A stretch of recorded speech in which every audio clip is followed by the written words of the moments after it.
अच्छा हजरत, मुझे इसी दावत के ज़िमन में जो कि अभी मैंने सवाल भी कर दिया है, और उसी सवाल का एक तीसरा पार्ट है, वो ये है कि इस बारे में फुक़हा की क्या आ रहा है कि अगर इसको वाज़े तौर पर बयान फरमाएगा कि एक वो शख्स, एक तो दावत तबलीग का रफ़ीक है, हमारा साथी है, लेकिन एक वो साथी है जो वैसे लेटा था और उसको जो है बशरी तकाज़े के तौर पर गुस्ल उस पर फ़र्ज हो जाता है। तो अब ज़ाहिर है एक पढ़ा लिखा तबका जो एजुकेटेड है तो वो कहेगा कि हम यार इस हालत में तो किसी चीज़ को बात भी नहीं करते, तो ये तो मस्जिद में इस तरह की हालत हो गई है। तो इस हवाले से मुख्तसर अंदाज में उसको ये जो सवाल अगर जवाब उनको समझा दें कि आया कि अगर वो उस पर गुस्ल फ़र्ज हो जाता है, क्या वो फिर हवा में उड़ के तो नहीं जाएगा ना वॉशरूम। अब जाहिर है वो हालत जुम्बी में है, तो अब क्या वो चल के जा सकता है?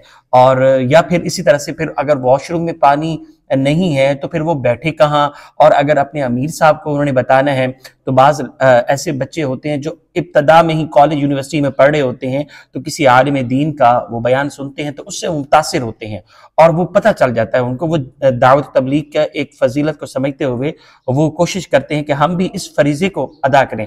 लेकिन जो फ़िक़ी मसाइल होते हैं जिस पर उलमा को बाकायदा आप यूँ कह रहे मजबूती हासिल होती है, उन बच्चों को पता नहीं होता, बल्कि वो डर रहे होते हैं अपनी वालदा या अपने वालिद साहब या अपने बहन भाई से पूछते हुए भी डर रहे होते हैं।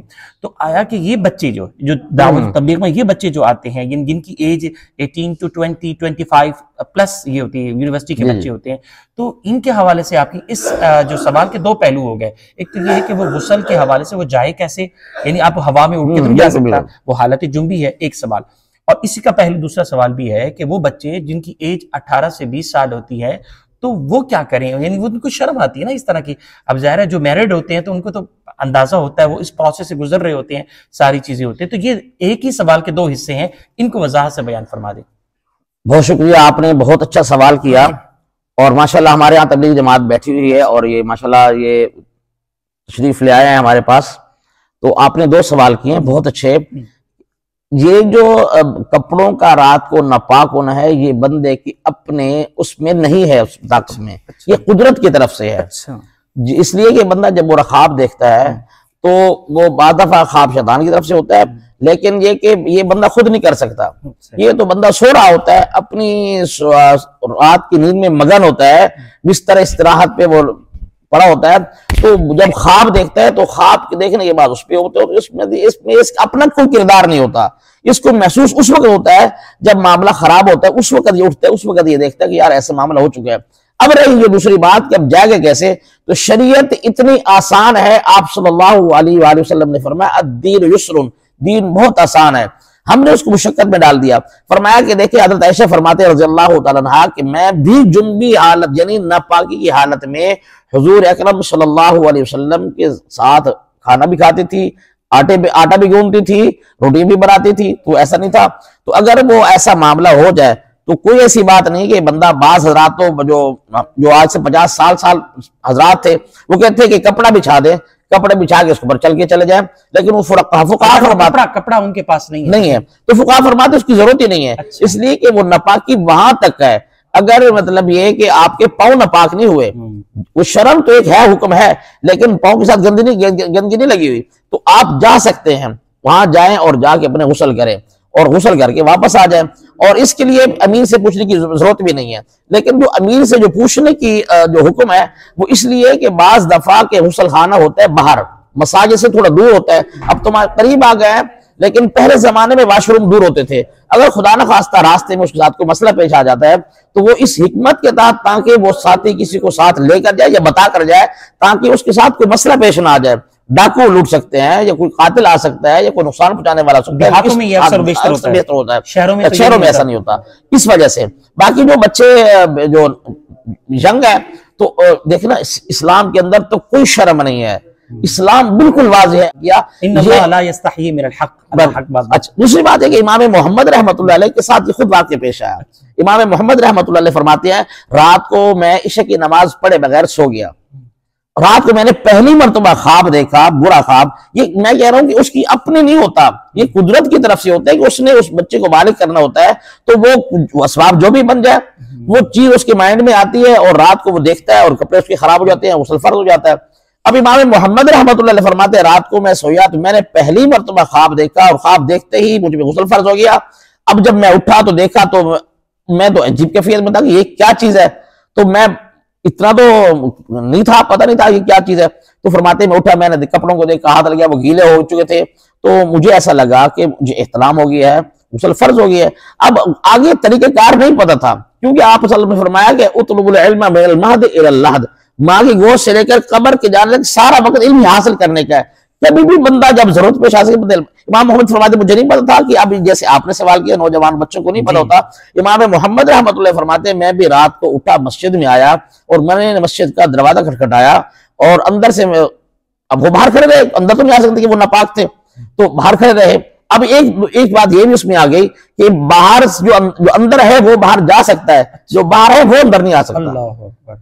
क्योंकि जहां जी यानी अगर मस्जिद में था और गुस्ल फर्ज हो गया तो उसको बाहर वो जा सकता है। अच्छा। लेकिन जिस पे गुस्ल फर्ज घर में था, दुकान पे था, तो वो मस्जिद में नहीं आ सकता।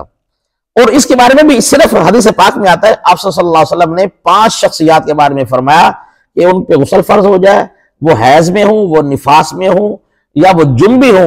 आपने फरमाया इन 5 को इजाजत है कि वो मस्जिद में आ सकते हैं, बाकी उम्मत में किसी को इजाजत नहीं है। इंशाअल्लाह वो किसी भी और टॉपिक फिर आपको बताएंगे वो 5 अफराद कौन से हैं। तो आप ये कि इमाम मोहम्मद रहमतुल्लाह मस्जिद में बाहर तशरीफ लाए, उन्होंने गेट बजाया तो अंदर से ना मौलवी साहब निकले।